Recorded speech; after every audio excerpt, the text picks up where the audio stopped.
नमस्कार, आज है तारीख 16 अक्टूबर, दिन बुधवार। ये बीबीसी हिंदी का पॉडकास्ट दिन भर पूरा दिन पूरी खबर है। मेरा नाम है मानसी दास और मैं हूँ सुमिरनप्रीत कौर। पाकिस्तान में हो रहे शंघाई सहयोग संगठन की बैठक में विदेश मंत्री जयशंकर ने की 3 बुराइयों से निपटने की बात। कहा, सहयोग आपसी सम्मान और संप्रभु समानता पर आधारित होना चाहिए। जानेंगे उनके बयान के क्या है मायने। पाकिस्तान में कम से कम लोग इसको इस तरह से देख रहे हैं कि भारत ने एक अच्छी पहल की है और इससे आगे कुछ इसका नतीजा ये हो सकता है कि कुछ बातचीत का रास्ता खुले। अमेरिका ने दिया इसराइल को अल्टीमेटम, कहा गजा में मानवीय मदद तक पहुंचना बढ़ाई गई तो रोकी जाएगी सहायता। What we have seen over the past few months is that the level of humanitarian assistance has not been sustained. In fact, it has fallen by over 50% from where it was at its peak. Jammu Kashmir के नए मुख्यमंत्री बने Omar Abdullah.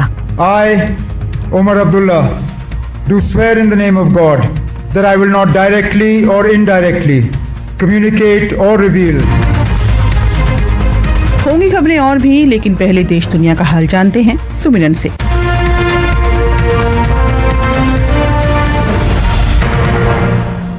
Ukraine के राष्ट्रपति Vladimir Zelensky ने एक तथाकथित victory plan पेश किया है, जिसका उद्देश्य रूस के साथ चल रहे युद्ध में यूक्रेन को मजबूत करना है। कीव में संसद को संबोधित करते हुए ज़ेलेंस्की ने इस योजना की घोषणा की। इसमें रूस पर लंबी दूरी के हमलों के लिए मिसाइल के इस्तेमाल पर लगे प्रतिबंध हटाना और यूक्रेन के बाकी क्षेत्रों पर रूस के कब्जे को रोकना शामिल है। उन्होंने कहा कि किसी भी शांति समझौते तक पहुंचने के लिए जरूरी है नेटो में शामिल होने का औपचारिक निमंत्रण। Запрошення для України в НАТО може стати дійсно फुंडामेंटल для व्लादिमीर ज़ेलेंस्की कह रहे हैं, यूक्रेन को नेटो में शामिल होने का निमंत्रण वास्तव में शांति के लिए मौलिक बन सकता है। हम समझते हैं कि नेटो की सदस्यता भविष्य का मामला है, वर्तमान का नहीं। लेकिन रूस को अब ये देखना होगा कि उनकी भू राजनीतिक गणना विफल हो गई है। रूसियों को ये महसूस करना चाहिए कि उनके नेता पुतिन विफल रहे हैं, वो भू राजनीतिक तरीके से हार गए हैं। मैं सभी साझेदारों को धन्यवाद देता हूं जो इस विचार का समर्थन करते हैं कि यूक्रेन को अभी नेटो में शामिल होने के लिए आमंत्रित करना चाहिए और बेशक बाद में सदस्यता देनी चाहिए। ये तरीका सबको मजबूत करेगा। रूस के राष्ट्रपति पुतिन के प्रवक्ता दिमित्री पेस्कोव ने योजना को खारिज किया है और कहा है कि कीव को वास्तविकता का सामना करना चाहिए। सुनते हैं दिमित्री पेस्कोव ने क्या कहा। который может быть действительно мирным. Это осознание киевским. दिमित्री पेस्कोव कह रहे हैं, एक और योजना हो सकती है जो वास्तव में शांतिपूर्ण हो सकती है। यूक्रेन की नीति की विफलता के बारे में जागरूक होना और शांत दिमाग से ये सोचना कि किन कारणों की वजह से ऐसा हुआ कि यूक्रेन के आसपास के इलाकों में संघर्ष हुआ है, जो अभी भी जारी है। लगभग 5 दिनों के बाद इस्राएली सेना ने एक बार फिर से लेबनान की राजधानी बेरूत पर हमले किए हैं। वहीं दक्षिण लेबनान के निबातिये शहर में हुए इस्राएली हमले में 5 लोगों की मौत हुई है। मारे गए लोगों में निबातिये के मेयर भी शामिल है। हमलों की लेबनान के प्रधानमंत्री ने निंदा की है। प्रधानमंत्री नजीब मिकाती ने कहा कि दुनिया इन अपराधों को लेकर चुप है और ये चुप्पी इसराइल को अपने अपराध जारी रखने के लिए प्रोत्साहित कर रही है। नाइजीरिया के उत्तरी क्षेत्र में बीती रात तेल से भरे एक ट्रक के टैंकर के फटने से 94 लोगों की मौत हो गई है। ये घटना उस वक्त हुई जब लोगों की भीड़ एक हादसे के बाद टैंकर से लीक हो रहे तेल को लूटने पहुंचे थे। ये घटना उत्तरी राज्य मजिया शहर की है। और बुधवार को केंद्रीय कैबिनेट की बैठक में केंद्र सरकार ने कर्मचारियों और एमएसपी से जुड़े कई अहम फैसले लिए हैं। इन फैसलों के बारे में जानकारी देते हुए केंद्रीय मंत्री अश्विनी वैष्णव ने बताया कि कैबिनेट ने केंद्र सरकार के कर्मचारियों के महंगाई भत्ते और पेंशन धारकों के महंगाई राहत में 3% की बढ़ोतरी की है। इसके अलावा केंद्र सरकार ने किसानों को राहत देते हुए रबी फसलों की न्यूनतम समर्थन मूल्य यानी एमएसपी में भी बढ़ोतरी की है।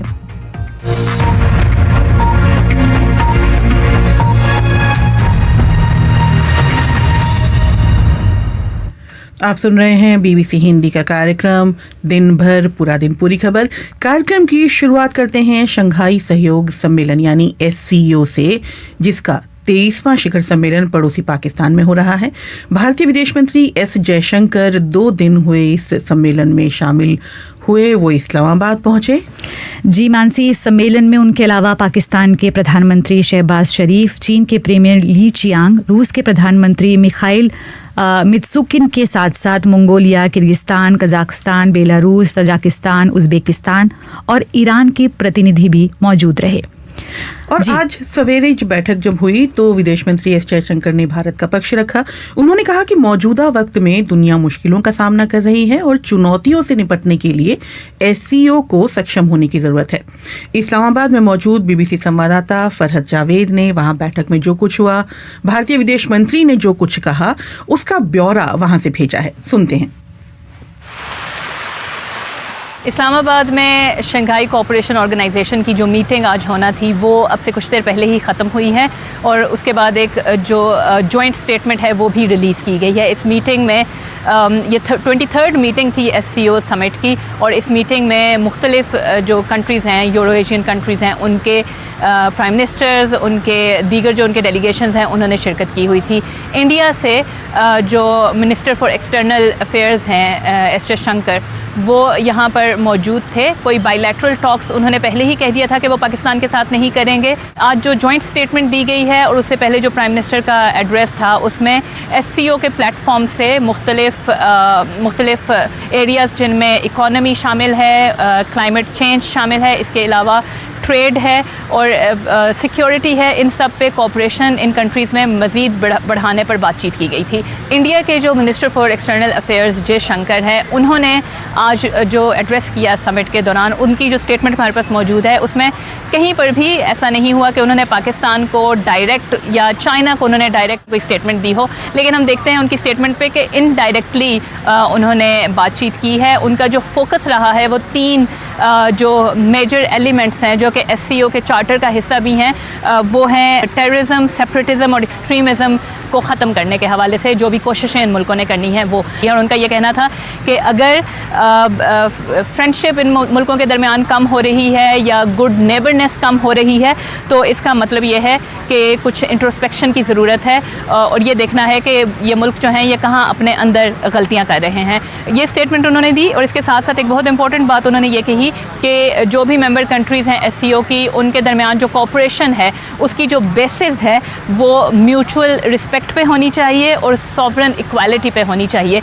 तो ये बातें आज उन्होंने की हैं और उनका ये भी कहना था कि तमाम मेंबर कंट्रीज़ को ज़रूरी है कि वो जो एससीओ का जो चार्टर है, ख़ास तौर पे जो टेररिज्म, एक्सट्रीमिज़म और सेपरेटिज्म है, उस पे एक अनकॉम्प्रोमाइजिंग पोजीशन लें और इसके ख़िलाफ़ वो फर्म एक्शंस भी लें। अगर ये सब नहीं होगा तो उनका ये कहना था कि ना तो ट्रेड हो सकेगी, ना कनेक्टिविटी हो सकेगी और ना ही पीपल टू पीपल जो कनेक्शन है वो बिल्ड हो सकेगा। तो आज ये सब हुआ है एससीओ के समिट में। जो बाकी मुल्कों से जो रशिया के प्राइम मिनिस्टर आए हुए थे, चाइना के प्राइम मिनिस्टर थे, ईरान के ट्रेड मिनिस्टर थे और इसी तरह बाकी जो मेंबर कंट्रीज़ हैं उनके भी जो रिप्रेजेंटेटिव्स थे वो यहाँ पर मौजूद थे। उन सब ने एड्रेस किया और उसके बाद एंड पे एक जो जॉइंट स्टेटमेंट है वो रिलीज़ की गई है।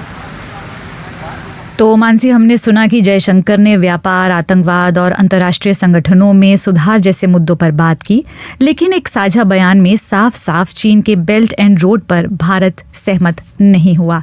एस जयशंकर अब से थोड़ी देर पहले इस्लामाबाद से रवाना हो गए, लेकिन विदेश मंत्री के पाकिस्तान दौरे और उनके बयान को अब कैसे देखा जा रहा है? सुमरन, ये बेहद अहम है कि चीन का जो बेल्ट एंड रोड परियोजना है उसका बेहद महत्वाकांक्षी परियोजना माना जाता है। इसे लेकर भारत पहले भी विरोध करता रहा है और अब जब साझा बयान आया तो उसमें एक बात थी जिसमें सभी जो दूसरे देश थे वो उससे सहमत हुए, लेकिन भारत इससे सहमत नहीं हुआ। और विदेश मंत्री के दौरे को कैसे देखा जाए, जैसा आपका सवाल है, ये समझने के लिए अब से थोड़ी देर पहले मैंने वरिष्ठ पत्रकार जुबैर अहमद से बात की और उनसे सबसे पहले मैंने यही पूछा कि 9 साल बाद पहली बार भारतीय विदेश मंत्री पाकिस्तान गए। हालांकि उन्होंने जो कहा उसमें उन्होंने पाकिस्तान की तरफ इशारा किया, चीन की तरफ इशारा किया, लेकिन क्या पाकिस्तान और भारत के बीच अब संबंध आपको लगता है कि थोड़े सुधर सकते हैं या कुछ सुधर रहे हैं, उस दिशा में कुछ दिख रहा है? यही मेरा सबसे पहला सवाल था। देखिए, इस दौरे से इस तरह का मतलब निकालना थोड़ी जल्दबाजी होगी। ये बात जरूर है कि 9 साल के बाद भारत का कोई विदेश मंत्री पाकिस्तान गया, लेकिन वो कोई बायलैटरल बातचीत के लिए वहाँ नहीं गए थे जयशंकर साहब। वो एससीओ मीट में शामिल होने गए थे और उन्होंने बता भी दिया था पहले जाने से पहले, 5 अक्टूबर का बयान आपको अगर याद होगा, तो साफ कह दिया था और कोई साइडलाइंस ऑफ द समिट में कोई इस तरह की आपस में बातचीत भी नहीं हुई। तो ये भारत की तरफ से साफ था कि ये सिर्फ एक मल्टीलैटरल फोरम है जहां भारत ऑब्वियसली एक अटूट हिस्सा है, उसका मेंबर है तो इस तरह शामिल होना जरूरी था भारत के लिए। लेकिन पाकिस्तान के लोगों से जब मैं, जो विशेषज्ञ हैं अंतर्राष्ट्रीय मामलों की, उनसे जब मैंने बात की तो उनका ये कहना था कि ये एक अच्छा साइन है कि भारत ने अपना प्रतिनिधि भेजा है वहाँ पाकिस्तान में 9 साल के बाद। अभी कुछ शायद नतीजा निकल के ना आए, लेकिन इसको वो एक पॉजिटिव साइन की तरह से देख रहे हैं कि कम से कम जिस तरह से बिलावल भुट्टो पिछले साल गए थे गोवा एससीओ की समिट में जी, उसको इन्होंने एक समझ लिए कि रेसिप्रोकल एक जेस्चर भारत ने दिखाया और ये एक अच्छी शुरुआत हो सकती है। फिलहाल दोनों काफी एक दूसरे से खफा है। आपको याद होगा कि यूएन में जो सालाना मीटिंग होती है उसमें जो शहबाज शरीफ जो प्रधानमंत्री पाकिस्तान के, उन्होंने भारत के खिलाफ बहुत कड़वा बयान दिया था और उसके बाद जयशंकर साहब ने भी उसका जवाब कड़वा दिया था। तो उससे थोड़ी सी कड़वाहट दोनों के बीच में है और ये सही समय शायद नहीं है कि दोनों देशों के बीच किसी तरह का संबंध दोबारा से शुरुआत का कोई आगाज हो, कोई शुरुआत हो, ऐसा भी लगता नहीं है। लेकिन पाकिस्तान में कम से कम लोग इसको इस तरह से देख रहे हैं कि भारत ने एक अच्छी पहल की है और इससे आगे कुछ इसका नतीजा ये हो सकता है कि कुछ बातचीत का रास्ता खुले, कोई एक डोर ओपन हो गया है। अब आगे किस तरह से रिश्ते बनते दिखते हैं ये अभी कहना मुश्किल है, लेकिन दरवाजा जरूर खुला है कि आगे कुछ बातचीत हो सकती है, कुछ दोनों के दरमियान आना जाना हो सकता है। एक अहम बात ये भी है कि जयशंकर ने अपने दूसरे पड़ोसी यानी चीन पर भी निशाना साधा है और देखा जाए तो चीन के साथ भी भारत के रिश्ते तनावपूर्ण रहे हैं, तो इसे आप कैसे देखते हैं? देखिए, ये मल्टीलैटरल फोरम्स में सीधे तौर पर एक देश मेंबर देश किसी दूसरे मेंबर देश के खिलाफ सीधा तो नहीं बोल सकता, क्योंकि ये मल्टीलैटरल इश्यूज हैं, उसी पे ध्यान देना पड़ता है। भारत का विरोध रहा है एससीओ में, 2 बड़ी ताकतें हैं, एक भारत और दूसरा चीन और फिर रशिया भी है जी। तो एक कॉन्ट्रडिक्शन तो है, एससीओ में भी है और ब्रिक्स जो मल्टीलैटरल फोरम है उसमें भी है, जिसकी सालाना मीटिंग कजान रशिया में होने जा रही है कुछ दिनों के बाद। लेकिन इस कॉन्ट्रडिक्शन को मैनेज करना ही इस एससीओ की कामयाबी होगी और एससीओ में जो बातें हैं जिसके लिए 2001 में एससीओ का आगाज हुआ, उसका साफ ये इंटेंशन ये था कि जो क्रॉस बॉर्डर टेररिज्म है उस पे अंकुश लगाया जाए। इसके अलावा जो व्यापार है मेंबर देशों के बीच में उसको बढ़ावा दिया जाए और सप्लाई चेन है उसको बेहतर किया जाए। ये एक खास मकसद था जिसके लिए एससीओ की स्थापना हुई और उसमें भारत 2015 में शामिल हुआ। पहले तो चीन हावी था एससीओ पे, भारत के आने से थोड़ा सा बैलेंसिंग एक्ट जिसको कहें आपकी थोड़ा बैलेंस हुआ है। एससीओ का जो मकसद है उसमें भारत भी अपना पक्ष रखता है। हाँ, इसमें एक और बात जो शामिल है वो ये कि जो बॉर्डर डिस्प्यूट्स हैं आपस में मेंबर देशों के, उसको भी कम किया जाए। लेकिन ये सब चीजें ज्यादा होती बायलैटरल जब मीटिंग होती है तब। इस तरह के मल्टीलैटरल फोरम्स में एक जनरल बातें होती हैं जिसमें आप अपना मकसद बता देते हैं कि आपका पक्ष क्या है और भारत के विदेश मंत्री ने साफ तौर पे ये कहा है कि एक्सट्रीमिज्म, टेररिज्म और ये सेपरेटिज्म, ये 3 ऐसे शब्द हैं जिसका ध्यान रखना चाहिए और इसी पे मेंबर देशों को काम करना चाहिए। और इसके अलावा उन्होंने ये भी कहा कि क्षेत्रीय अखंडता यानी बॉर्डर्स जो है उनका और संप्रभुता का सम्मान किया जाना चाहिए। बिल्कुल, और वो चीन की तरफ इशारा था। जाहिर है चीन गलवान में जो हुआ 2020 में, उसके बाद से भारत और चीन के रिश्ते जो है नाजुक दौर से गुजर रहे। हालांकि द्विपक्षीय व्यापार काफी फल फूल रहा है, लेकिन पॉलिटिकल रिश्ते, जियो पॉलिटिक्स के इसमें अगर देखें तो रिश्ते में खटास है थोड़ी। और भारत का इशारा साफ था कि आप दूसरे के टेरिटोरियल इंटीग्रिटी का ख्याल रखें। लेकिन भारत को पाकिस्तान से भी टेररिज्म को भारत एक तरह से देखता है। क्रॉस बॉर्डर टेररिज्म पाकिस्तान की तरफ से भारत का इल्जाम है कि होता आ रहा है, उस पर भी एक तरह से इशारा है कि वो सब बंद होना चाहिए। और एक फोरम की हैसियत से एससीओ को इन बातों का ध्यान रखना चाहिए, ख्याल रखना चाहिए और इस पर काम करना चाहिए। विदेश मंत्री के पाकिस्तान दौरे और एससीओ में उनके बयान को कैसे देखा जाए, विश्लेषण कर रहे थे वरिष्ठ पत्रकार जुबैर अहमद। दिन की बड़ी खबर, चाहे भारत में हो या दुनिया में कहीं और, जो हुआ केवल वही नहीं, ऐसा क्यों हुआ जानिए वो भी। खबर के आगे क्या है, खबर की परतों के बीच क्या छिपा है, पहले समझे फिर समझाएं। बीबीसी हिंदी का न्यूज पॉडकास्ट दिन भर, पूरा दिन पूरी खबर। हमारी खबरों को पढ़ें bbchehindy.com पर। आप हमें व्हाट्सएप, इंस्टा और यूट्यूब पर भी फॉलो कर सकते हैं। तो आप सुन रहे हैं बीबीसी हिंदी का पॉडकास्ट दिन भर पूरा दिन पूरी खबर। आगे कार्यक्रम में मैं बहुत हर्ष के साथ फिर से एक बार नायब सिंह जी को आप सबने नेता चुना है। हरियाणा विधायक दल के नेता चुने गए नायब सिंह सैनी।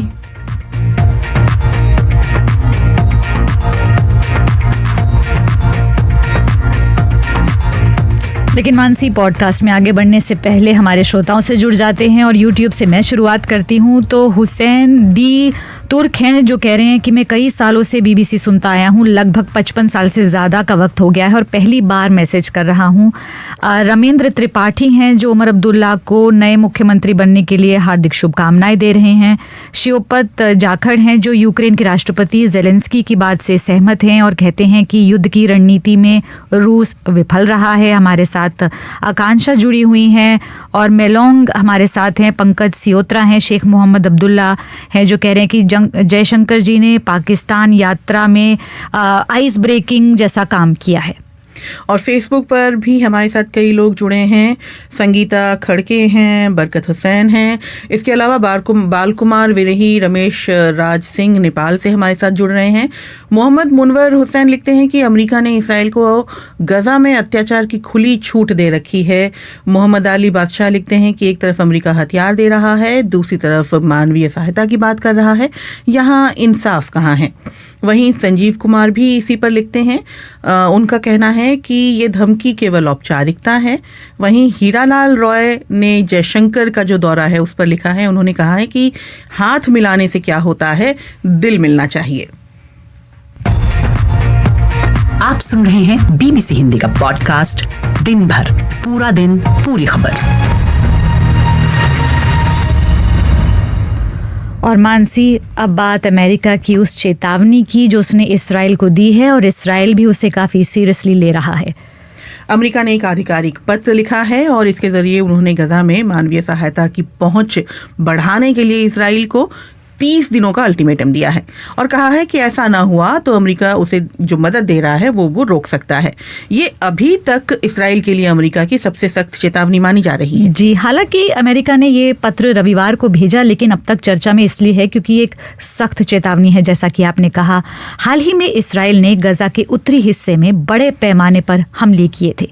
इन हमलों में बड़ी संख्या में लोगों के घायल होने की खबर आई थी, जिसके बाद अमेरिका ने ये कदम उठाया है। इसराइल को दी चिट्ठी में अमेरिका ने कहा है कि वो गजा में बिगड़ती मानवीय स्थिति को लेकर गंभीर रूप से चिंतित है। साथ में ये भी कहा है कि उस इलाके में भेजी जा रही लगभग 90% मानवीय सहायता को इसराइल ने ही या तो रोका है या तो बाधित किया है। लेकिन ये खबर सामने कैसे आई? सुमिरन, ये चिट्ठी जो है इसके बारे में सबसे पहले एक्सियोस AXIOS नाम की एक वेबसाइट है, वहाँ पर सबसे पहले खबर आई। उसके बाद इसकी पुष्टि जो है वो अमेरिकी विदेश मंत्रालय ने की और इस चिट्ठी पर अमेरिकी विदेश मंत्री एंटनी ब्लिंकन और अमेरिकी रक्षा सचिव जो हैं लॉयड ऑस्टिन, उनके हस्ताक्षर हैं। और इस चिट्ठी के बारे में अमेरिकी विदेश विभाग के प्रवक्ता मैथ्यू मिलर ने क्या कहा, ये सुनते हैं। What we have seen over the past few months is that the level of humanitarian assistance has not been sustained. In fact, it has fallen by over 50%. Matthew Miller ने कहा, गजा में मानवीय सहायता की बात करें तो पिछले कुछ महीनों में हमने देखा है कि मानवीय सहायता का स्तर एक सा नहीं रहा है, बल्कि वो पहले के मुकाबले 50% से कम हो गया है। अमेरिका के विदेश मंत्री और रक्षा मंत्री ने सोचा कि सही होगा इसराइल को बता दिया जाए कि उन्हें कुछ ज़रूरी बदलाव लाने होंगे ताकि गजा में मदद का स्तर फिर से बेहतर होना शुरू हो। फिलहाल बहुत कम मदद जा रही है। हमें पता है कि गजा में मानवीय मदद पहुंचाना मुमकिन है। हमें पता है कि लॉजिस्टिकल और ब्यूरोक्रेटिक बाधाओं को, चुनौतियों को दूर किया जा सकता है। इसराइल की सरकार के ऊपर है कि वो अब इन चुनौतियों का हल ढूंढ ले, ऐसा उन्होंने कहा।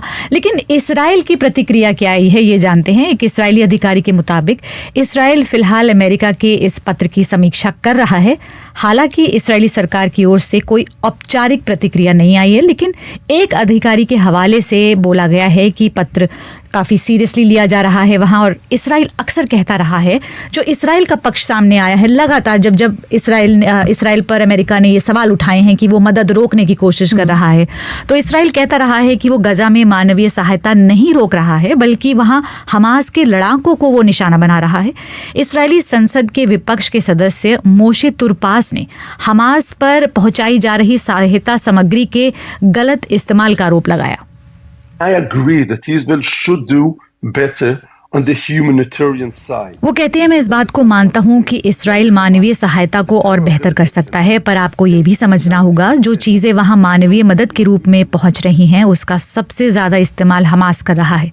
वो आम नागरिकों को इससे वंचित रख रहा है। हम अमेरिका और बाकी सहयोगी देशों को ये बताना चाहते हैं कि मानवीय मदद को पहुंचाने में हम सहायता करेंगे, लेकिन सहयोगी देशों को ये सुनिश्चित करना होगा कि मदद का सामान हमास के चरमपंथियों तक ना पहुंचे, नहीं तो आप उन लोगों की मदद कर रहे होंगे जिन्होंने इसराइलियों को ही बंधक बनाकर रखा है। ये है उनके शब्द। इस्राएली राजनेता सिमचा रोथमैन की पार्टी प्रधानमंत्री नेतन्याहू के सत्तारूढ़ गठबंधन का हिस्सा है। जी, उन्हीं का मानना है कि सहायता वितरण का उपयोग और दुरुपयोग हमास द्वारा किया जा रहा है। Humanitarian aid that gets to Gaza is directly serving Hamas to take over Gaza. सिमचा रोथमैन कह रहे हैं, गजा को मिलने वाली मानवीय सहायता सीधे तौर पर हमास तक पहुंच रही है और वो इस मदद को गजा पर कब्जा करने के लिए इस्तेमाल कर रहे हैं और आम आदमियों पर दबाव बना रहे हैं। मानवीय सहायता के कई ट्रक सीधा हमास के पास जाते हैं। इससे उनको नए चरमपंथियों को भर्ती और ट्रेन करने में मदद मिलती है। तो क्या हमास को और ताकतवर बनाना नैतिक बात है? ऐसा वो सवाल पूछ रहे हैं। सुमिरन, क्या इस चेतावनी के बाद सहयोगी देश, कुछ देशों के जो रिश्ते हैं इसराइल के साथ, उन पर कुछ असर पड़ेगा? अमेरिका के मामले में खासकर, क्योंकि अमेरिका और इसराइल करीबी माने जाते हैं। जी, तो इसी पर अमेरिका में दक्षिणी कैलिफोर्निया के डेमोक्रेटिक कांग्रेसी ब्रैड शर्मन ने कहा कि उन्हें विश्वास है कि मुद्दा सुलझ जाएगा। The point of the letter is between friends, a list of items for us to negotiate. Brad Sherman कह रहे हैं, इस लेटर का मकसद है दो दोस्तों के बीच कुछ चीजों की सूची पर सोच विचार करना, नेगोशिएट करना। अमेरिका का फोकस मानवीय मदद पर है। साथ ही पूरी कोशिश होगी कि इसराइल पर उसी दिशा में काम करने के लिए दबाव बनाया जाए और मुझे पूरा यकीन है कि इस पर काम हो जाएगा। गजा के लोगों को सर्दियों के लिए तैयार होने में मदद मिलनी चाहिए। मानसी, अब सवाल जाहिर है ये उठेंगे कि अब ये सारी बातें क्यों उठ रही हैं, क्यों इसराइल पर दबाव बन रहा है, क्यों अमेरिका ने इतनी सख्त चेतावनी दी है?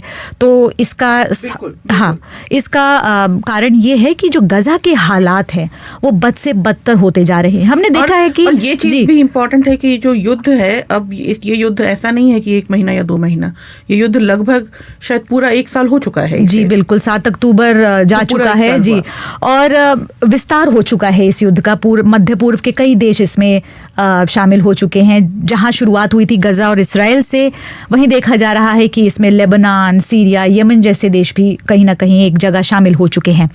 तो संयुक्त राष्ट्र के एक अधिकारी ने कहा है कि गजा में आपातकाल की स्थिति है। संयुक्त राष्ट्र का कहना है कि इसराइल को अमेरिका की चेतावनी ही मिलने के बाद 2 सप्ताह में सहायता की पहली खेप उत्तरी गजा में पहुंची इस हफ्ते, मतलब चेतावनी के बाद ही कुछ हो पाया। फलस्तीनी शरणार्थियों के लिए संयुक्त राष्ट्र एजेंसी के प्रमुख फिलिप लेजारिनी ने कहा कि गजा अब रहने योग्य नहीं रहा है। गजा का लगभग 70% बुनियादी ढांचा नष्ट हो चुका है। उन्होंने कहा कि 300 से ज्यादा मानवीय कार्यकर्ता मारे गए हैं और 6 लाख से ज्यादा बच्चे स्कूल नहीं जा पा रहे हैं। जी, और अगर लाजरीनी के पहले के बयानों को अगर मुझे इतना याद है, इससे पहले भी उन्होंने कई बार कहा है कि गजा में हालात बहुत खराब हैं, वहाँ स्थिति ऐसी है कि कभी भी संकट बहुत बुरी तरह गहरा सकता है, और एक तरह से वहाँ स्वास्थ्य व्यवस्था भी लड़खड़ा चुकी है। ये भी उन्हीं का बयान था। जी, और अब गजा की स्थिति के बारे में लाजारिनी ने एक भयावह तस्वीर पेश की। I have to say Gaza is a place which horrifies even the most seasoned humanitarian Philippe Lazzarini कह रहे हैं, गजा एक ऐसी जगह बन गई है जो सबसे अनुभवी ह्यूमैनिटेरियन वर्कर्स को भी भयभीत कर देगी। लोग हर रोज जीवित रहने के लिए संघर्ष कर रहे हैं, खाने के लिए संघर्ष कर रहे हैं, बीमारी के खिलाफ संघर्ष कर रहे हैं। इजरायली सैन्य अभियान की वजह से वे लगातार विस्थापित हो रहे हैं। ये भी एक संकेत है कि वे अब तक किसी सुरक्षित स्थान पर नहीं पहुंच पाए हैं। तो मानसी, इसलिए भी इसराइल पर दबाव बढ़ रहा है क्योंकि वो लगातार हमले कर रहा है, एक तरफ गजा पे तो दूसरी तरफ लेबनान में। और लोग ये सवाल उठा रहे हैं कि जहां इसराइल तो ये कहता है, ये तर्क देता है कि हम हिजबुल्लाह और हमास के ठिकानों पर निशाना साध रहे हैं, लेकिन इसमें आम लोग भी मारे जा रहे हैं। जी बिल्कुल। और ये एक बहुत बड़ा सवाल अब उठ रहा है कि क्या युद्ध ही एक समस्या का समाधान है।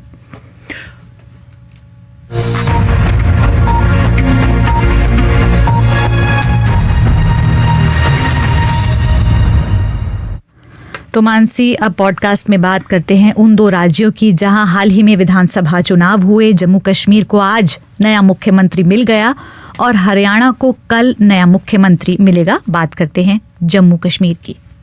I, Omar Abdullah, do swear in the name of God that I will not directly or indirectly. National conference नेता उमर अब्दुल्ला जम्मू कश्मीर के नए मुख्यमंत्री बन गए हैं। उन्होंने आज शपथ लिया और इससे पहले 2009 से 2015 तक वो प्रदेश के मुख्यमंत्री रहे हैं। लेकिन आपको याद होगा 5 अगस्त 2019 को केंद्र सरकार ने जम्मू कश्मीर को विशेष दर्जा देने वाले संविधान के आर्टिकल 370 को हटा दिया था और इसे 2 केंद्र शासित प्रदेशों में बांट दिया था। इसके कुछ वक्त बाद राज्यपाल ने वहां विधानसभा भंग कर दी थी। यानी 2014 के चुनावों के बाद हाल ही में यहाँ चुनाव हुए और नई सरकार बनी। उमर अब्दुल्ला से क्या उम्मीदें हैं, इसके बारे में कांग्रेस अध्यक्ष मल्लिकार्जुन खड़गे ने कहा। हमारे को बड़ी खुशी हो गई, हमारी अलायंस पार्टनर के नेता ने आज चीफ मिनिस्टर बना।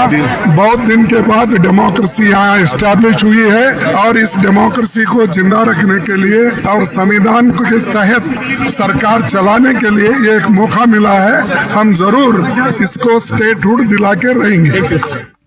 और जम्मू कश्मीर में एक तरफ उमर अब्दुल्ला मुख्यमंत्री बने तो सुरेंद्र चौधरी को डिप्टी मुख्यमंत्री बनाया गया है।